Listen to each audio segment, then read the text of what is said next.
Je pense que je dois lui dire la vérité, dit Christine à madame Romani le lendemain matin, tout en donnant sa bouillie à Taylor.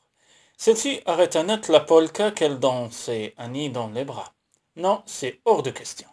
Vous n'avez pas vu la façon dont il me regardait hier soir?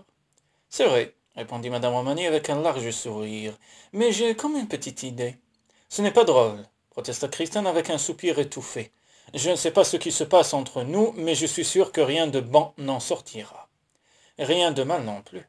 Si cela se trouve, suggéra madame Romani en reprenant sa danse interrompue. La fantasque gouvernante portait un peignoir rose vif et son crâne était hérissé de bigoudis également roses, ce qui la rendait passablement comique, en train de tournoyer dans la cuisine avec un bébé hilar dans les bras. Elle était franchement grotesque, mais Annie hurlait de joie. Soudain, la porte battante s'ouvrit, livrant passage à Grant, tandis que, au même instant, Evan et Claire surgissaient par la porte de derrière chargée de coquilles. Prise sur le fait, madame Romani s'immobilisa devant la cuisinière. Grant croisa les bras sur sa poitrine et s'exclama. « Eh bien, voilà qui est intéressant. Je tenais simplement Annie pour l'empêcher de pleurer pendant que Christine nourrissait Tyler. Vous dansiez, lança Grant comme s'il s'agissait d'un crime. Je l'empêchais de pleurer, c'est tout, rétorqua madame Romani en le fusillant du regard. Vous jouiez avec elle. Ce n'est pas un crime, que je sache, intervint Evan. Non, mais elle a essayé de me faire croire qu'elle n'aimait pas ses enfants, dit Grant en allant prendre la cafetière. Et je pense avoir enfin compris pourquoi. Les quatre adultes le dévisagèrent, les yeux écarquillés par la curiosité, et demandèrent ensemble. Pourquoi? Parce qu'elle pense que je vais l'accabler de travaux supplémentaires si je sais qu'elle aime les triplés. Si vous voulez la vérité, Grant, répliqua madame Romani, c'est parce que vous êtes trop pinailleur. Je ne vais pas risquer de subir vos critiques chaque fois qu'un de ces petits fait un rond de travers. Moi, pinailleur, s'exclama Grant, l'air outré. Eh oui, c'est la dure vérité, enchérit Evan. Grant se tourna vers Kristen comme pour chercher un soutien, mais à l'instant où leurs yeux se rencontrèrent, elle perdit conscience de l'endroit où elle se trouvait. Le souvenir de leur baiser était si intense qu'elle avait l'impression de sentir encore ses lèvres sur les siennes. Son sang s'échauffa tandis que tout son corps s'immobilisait, et que sa respiration elle-même devenait plus laborieuse. Sans doute, faute d'obtenir une réponse de sa part, Grant rejeta résolument le précédent sujet de conversation et dit « J'ai rendez-vous sur le chantier dans 1 heure. Tout le monde est paré pour la matinée? » « Tout ira bien, parvint à assurer Christine. « Ouais, tout ira bien, enchérit madame Romani, le menton levé. »« Pas possible, dit Grant d'un ton sec en se tournant vers elle, tandis qu'il sortait de la cuisine à grandes enjambées. En portant une tasse de café fumant, Christine devina que, loin d'être furieux contre madame Romani, il était heureux qu'elle aime sincèrement les triplés. Comme il n'était pas du genre à se complaire dans la sentimentalité et que madame Romani ne donnait pas non plus dans les effusions, cette exclamation sarcastique scellait en réalité le raccord. « Voilà une affaire qui finit bien, fit remarquer Evan en se servant à son tour une tasse de café. « Très bien, s'exclama Christine en riant. Madame Romani se contenta d'émettre un grognement tandis qu'elle s'approchait de la cuisinière. « Quelqu'un veut déjeuner ?» demanda-t-elle d'un ton détaché. Claire et Evan s'empressèrent d'accepter, mais Christine refusa de la laisser s'en tirer à si bon compte. « J'ai comme l'impression que Grant et vous venez de vous mettre d'accord pour que vous vous occupiez des enfants. »« Et alors ?» dit madame Romani en cassant un œuf dans la poêle. « Alors, répondit Christine avec un petit rire, ne faites pas comme si de rien n'était. Avouez que tous les deux vous vous aimez bien. » Madame Romani fit mine de l'ignorer, mais Claire laissa échapper un petit cri d'approbation.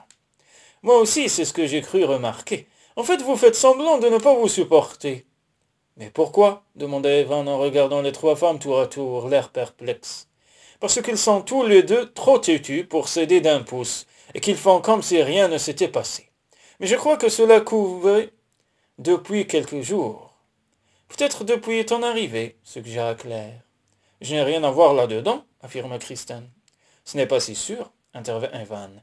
En y repensant, je trouve que Grant est un peu plus conciliant. »« Moi, dit Claire, je crois que c'est parce qu'il est plus détendu. » Elle s'arrêta tandis que madame Romani déposait une assiette d'œufs brouillés devant elle, puis regarda Christine. « C'est parce qu'il te fait vraiment confiance, conclut-elle. » La remarque de Claire procura un plaisir mitigé à Kristen. Si Grant lui faisait confiance comme sa belle-sœur le prétendait, le but qu'elle s'était fixé était atteint. Mais elle ne pouvait décemment pas s'immiscer plus avant dans l'intimité de la maisonnée, sans faire savoir qu'elle était la sœur d'Angela. Un plan se forma dans son esprit. Elle dut cependant attendre d'être seule avec madame Romani pour le mettre sur pied. « Puis-je vous demander une faveur ?» dit-elle lorsque Claire et Evan furent partis. « Bien sûr. J'aimerais bien préparer un repas pour Grant et moi ce soir. » Madame Romani leva les sourcils. « Ne vous méprenez pas, s'empressa de dire Kristen. C'est sérieux. En assistant à la petite scène de ce matin, j'ai compris une ou deux choses. »« De quel genre ?» demanda madame Romani, l'air surpris. « Chacun d'entre vous a un rôle à jouer auprès des triplés. Et dans la maison, expliqua Kristen en s'efforçant de rassembler ses pensées, moi je suis la tante des enfants, et cependant je suis en dehors. » « Vous n'êtes pas en dehors, protesta madame Romani, qui pour la première fois parut prendre quelque chose à cœur. Vous êtes quelqu'un d'important ici, vous aussi. Oui et non. Si j'étais une vraie nounou, ce que je fais avec les enfants serait louable. Mais comme je suis leur tante et que personne ne le sait, les choses sont faussées. Que voulez-vous dire exactement? Peut-être parce que les Brewster ne seraient pas aussi gentils avec moi. Oh, ma chérie, dit madame Romani en lui passant un bras autour des épaules. Ils seraient tout aussi gentils, de la même façon que Grant m'a accepté ce matin. Ils vous accueilleront dans leur famille les bras ouverts maintenant, qu'ils savent que vous ne représentez pas une menace. Si seulement elle avait raison. Malheureusement, elle se trompait sur deux points. Grant acceptait madame Romani, certes, mais elle lui avait simplement caché qu'elle adorait les triplés. Ce que Kristen avait dissimulé, elle, affecterait la vie de toute la famille d'une façon ou d'une autre. Et puis elle n'était pas sûre de ne pas constituer une menace. Elle ne renonçait ni au ranch, ni à l'espoir de pouvoir élever les enfants. Si jamais elle et Grant ne parvenaient pas à un accord, pouvait-elle promettre de ne pas traîner cette famille si formidable devant les tribunaux afin de leur prendre les triplés? Grant rentra plus tard que d'habitude de son travail, ce soir-là. Mais il savait qu'Evan et Claire avaient décidé d'emmener les enfants vers les vitrines des magasins de jouets. Lorsqu'il lui en avait parlé, Grant s'était alors rendu compte qu'il avait oublié que les fêtes de Thanksgiving, puis de Noël, n'allaient pas tarder à se succéder. Leur premier Noël avec les enfants, son premier Noël en tant que père de famille, et le premier Noël à réunir la famille Brewster depuis longtemps. La tristesse et le remords d'avoir tout ignoré de la vie de son père au cours de ces 2 dernières années ne s'estampaient pas. Cependant, il avait l'impression, en s'occupant des enfants de celui-ci, de pouvoir se racheter auprès de lui. Tout n'avait pas été facile, loin de là. Mais après plusieurs mois de tâtonnement, tout se mettait en place, aussi bien du côté de l'entreprise que de celui de la famille. Sauf en ce qui concernait Kristen. Car il ne concevait pas quelle place il devait lui attribuer dans sa vie. Il lui avait dit le soir précédent qu'aucune femme ne lui avait jamais donné envie de se marier. Mais il mentait. Aucune, sauf elle. Pourtant, il ne s'agissait que d'une chimère. Kristen était trop jeune pour lui et souffrait de toute évidence, encore trop vivement, de son récent veuvage.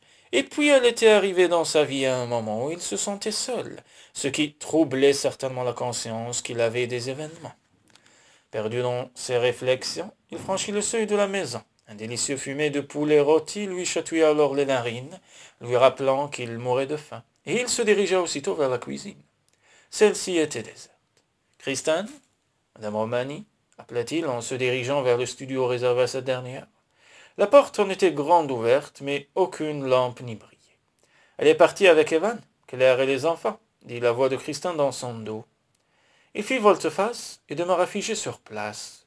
Kristen portait un ensemble tunique pantalon très fluide, dont les temps sourds rehaussaient son teint clair et sa chevelure blonde. L'admiration qu'il éprouvait ne tarda pas à se muer en un désir qu'il se força à grand-peine d'ignorer. « Bonsoir, réussit-il à dire. « Bonsoir, répondit-elle en se dirigeant vers le four pour en sortir un poulet bien doré. Ne vous laissez pas abuser par la couleur, il est à point. Parfait. Il éprouva le besoin soudain de desserrer sa cravate. Faisait-il particulièrement chaud dans la cuisine, ou ses sens en alerte lui jouaient-ils des tours? J'espère que nous pouvons manger tout de suite, parce que je suis affamé et fatigué, ajouta-t-il afin de la rassurer, au cas où elle aurait craint qu'il n'eût l'intention de prolonger la soirée. Et moi j'espère que vous n'êtes pas trop fatigué parce qu'il faut que nous parlions, pendant que nous avons la maison pour nous. Cette fois, le doute n'était plus permis. Christine s'était mise en frais, et elle voulait profiter du fait qu'ils avaient la maison pour eux seuls. Une soirée en amoureux, voilà ce qu'elle avait prévu. Christine ne tarda pas à comprendre combien la confession qu'elle avait à faire était difficile. Grant ne fit rien pour lui venir en aide, au contraire. Lui qui était déjà d'ordinaire beau, intelligent et sexy, en diable, se surpassa. Il la traita comme si elle était la femme qui comptait le plus à ses yeux. Le repas se déroula comme dans un rêve, mais sans qu'elle parvint à trouver l'opportunité de lui révéler la vérité. Christine décida que la faute en incombait au souvenir de leur baiser, qui flottait encore dans la salle à manger. Elle voulut se persuader que s'il changeait de pièce, elle recouvrerait toute sa raison, et cesserait de s'attarder sur la beauté de ses yeux, le charme de son sourire ou la connivence qui les unissait. Si nous prenions le café dans le salon, s'empressa-t-elle de suggérer lorsqu'il posa sa main sur la sienne. Il acquiesça de la tête, mais avant qu'elle pût esquisser un geste pour se lever, il porta sa main à la bouche pour embrasser chacun de ses doigts. Une vague de chaleur courut dans ses veines, et lorsqu'elle parvint à se mettre debout, elle crut que ses jambes allaient se dérober. Mais le court chemin jusqu'au salon lui permit de reprendre ses esprits. De toute évidence, Grant s'était mépris sur le sens qu'elle entendait donner à ce dîner, et en quelques mots, elle allait dissiper le malentendu. Puis, sur sa lancée, elle lui révélerait son identité. Malheureusement, elle se retrouva assise à côté de lui, sur le canapé, luttant pour ne pas s'appuyer contre le bras qu'il avait négligemment passé derrière elle. Après s'être éclairci la gorge, elle parvint à articuler. « Il y a des choses dont nous devons parler. Je sais, des choses très importantes, insista-t-elle en s'aventurant à lever les yeux vers lui. Elle hocha la tête et ses doigts se mirent à lui caresser doucement la nuque, éveillant des sensations indésirables jusqu'au creux de son estomac. « Grant, je vous en prie, chuchota-t-elle. Sans écouter sa prière, il inclina la tête vers elle et s'empara de ses lèvres avec une autorité qu'elle ne songea pas à contester. Les bras qu'elle tenait raides le long de son corps se nouèrent autour de son cou, et la bouche, qui tentait désespérément de dire la vérité, s'offrit avec volupté au baiser qui la réclamait. Christine se sentit happée par un tourbillon de sensations exquises dans lequel toutes les pensées et toutes les émotions se mêlaient, et le reste du monde disparut. Seul subsistait son désir et l'homme qui le partageait. Pressant ses mains contre le visage de Grant, elle approfondit leur baiser dans chaque geste qu'elle osait. Elle déversait sa passion, sa vulnérabilité, ses espoirs, tout en s'abandonnant aux caresses qui embrasaient tout son corps. Lorsque les mains de Grant effleurèrent ses seins, le plaisir fut tel qu'elle laissa échapper un petit gémissement. Il l'écarta alors doucement de lui, passa sa main sur ses cheveux, et lui chuchota des mots tendres à l'oreille. Christine se retrouva soudain tremblante et perdue, et les larmes lui montèrent aux yeux. Elle s'apprêtait à donner à un homme qu'elle connaissait à peine tout ce qu'elle possédait, elle-même. Elle lui avait permis de l'entraîner là où il n'aurait jamais dû aller, et avait gâché l'occasion de lui avouer la vérité. Mais plus que tout, par son imprudence, elle avait souillé la mémoire de Bradley. « Je dois m'en aller, » balbutia-t-elle, blessée plus profondément qu'elle ne voulait l'admettre. Au tremblement de sa voix, Grant comprit qu'elle ne changerait pas d'avis, mais aussi qu'il ne s'était pas trompé quant au désir qui les poussait l'un vers l'autre. Il faudrait simplement à Christine quelques jours pour admettre qu'ils avaient atteint un point de non-retour. Avant qu'elle se lève, il prit sa main dans la sienne. « Je te verrai demain matin, » chuchota-t-il avant de lui effleurer les doigts de ses lèvres. Tout en elle était parfait. Elle était douce, féminine, délicate, et cependant forte. Jamais il n'avait rencontré une femme comme elle, qui fut à la fois son égale et son complément, et il était bien décidé à ne pas la laisser partir.